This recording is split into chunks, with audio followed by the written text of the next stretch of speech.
Imagine a city shining with gold and crystal spires built upon the sea. A civilization so advanced, so powerful, that even the gods looked on. And yet one night, in a single monstrous surge of water and fire, it vanished without a trace. I'm talking about the legendary Atlantis. Myth or real? What if I told you we have clues, whispered in ancient texts, hinted at in sunken ruins, seen in shimmering echoes beneath the waves? That this lost city may not just be a fairy tale, that somewhere in the deep a memory lingers. In this video, we're going on an expedition into the origins of Atlantis, into the shimmering reflections of myth, into the very possibility that it was real and why it matters to us now. Stay with me, because by the end of this video, you'll decide, is Atlantis just a story or a buried truth waiting to be found? Let's begin. For thousands of years, the story of Atlantis has gripped the human imagination. It was first told by Plato in his dialogues Timaeus and Critias. He described an island beyond the Pillars of Hercules that was larger than Libya and Asia combined, a mighty empire that challenged ancient Athens and then sank in a single day and night of catastrophe. Picture the grandeur, concentric rings of land and sea, glorious palaces, lush gardens, and a civilization reaching for the stars. Then picture that all of it swallowed by the sea. That image alone haunts us. Now let's feel the human side. Imagine the people of that city. The children waking in marble halls.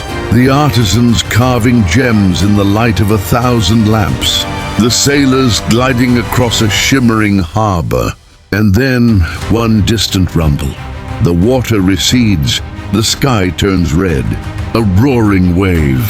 And in a heartbeat, everything is gone. That's the emotional core of Atlantis. A civilization at its peak, then obliterated. Why has this story endured for millennia? Because it speaks of hubris, of loss, of what happens when power meets neglect. Scholars say Plato meant Atlantis as a moral lesson. But whether it is allegory or actuality, the mystery remains. Could there be physical traces of this vanished city? Might something real underlie the myth? As we move forward, we'll explore both sides of this question. Here's where things get intriguing and a little eerie. On one hand, the verdict of mainstream scholarship. Many historians and archaeologists believe Atlantis was simply invented by Plato. There is no confirmed archaeological evidence of the island or city he described.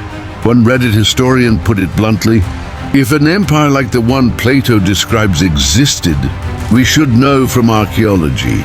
Indeed, no clear ruins, no credible city remains labeled Atlantis.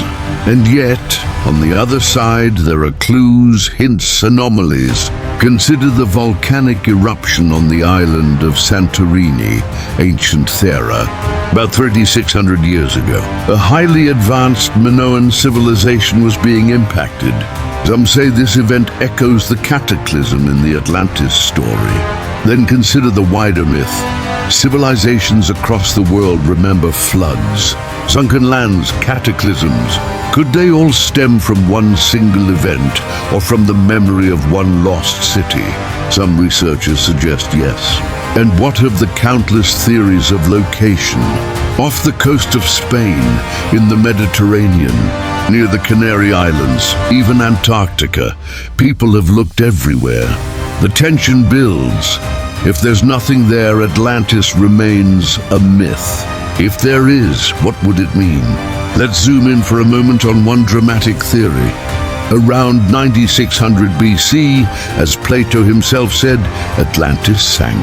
That date coincides with rapid sea level rises and global upheaval at the end of the last ice age. Some suggest this could be the seed of the legend.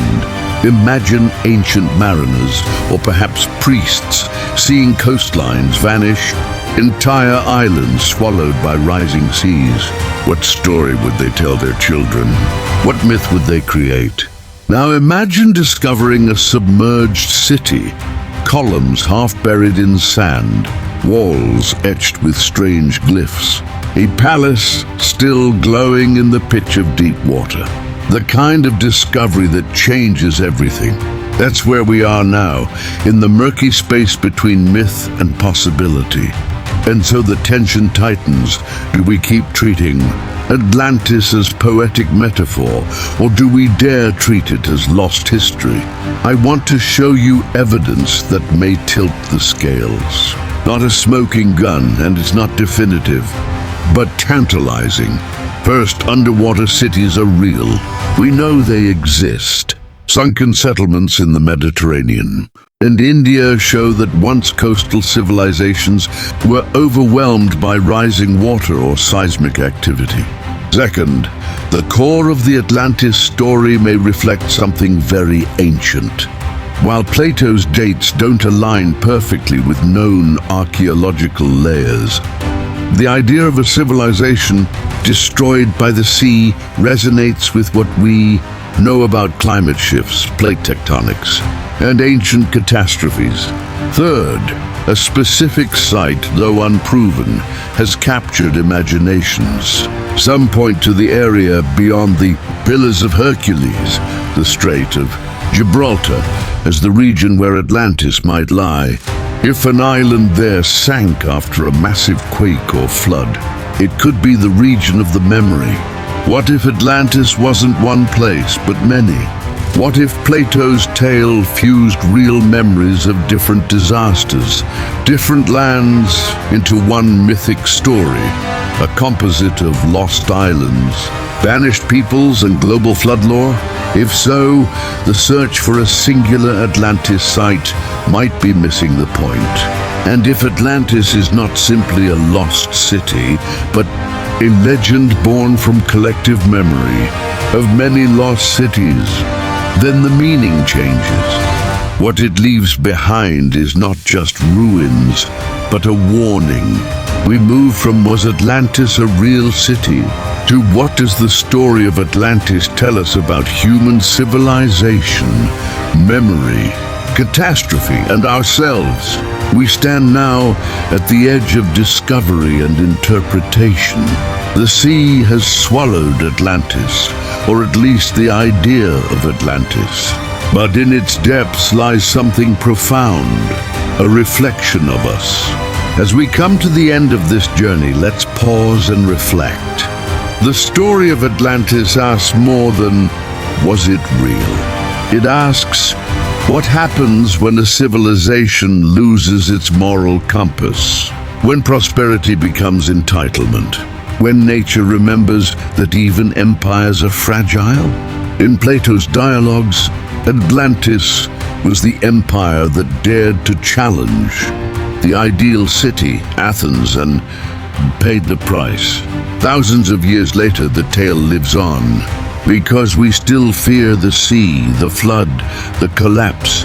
We still feel the fragility of progress. So what do we take away? If Atlantis was real, it shows that even the greatest civilization can vanish in a heartbeat. If Atlantis was myth, it still works as a timeless parable.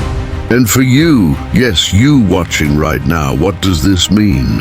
It means the boundaries between myth and reality are thinner than we think. It means that hidden histories might lie beneath the waves, and our own world may hold more mysteries than we allow ourselves to imagine. If you enjoyed this journey, share this video with someone who loves mysteries. Subscribe so you don't miss when we dive into other lost worlds. Comment below, what do you believe? Is Atlantis real or just myth? What lost civilization do you think lies waiting beneath the waves?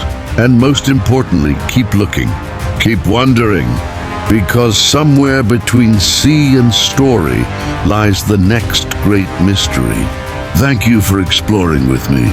Until next time, may your curiosity remain as deep as the ocean, and your sense of wonder never end.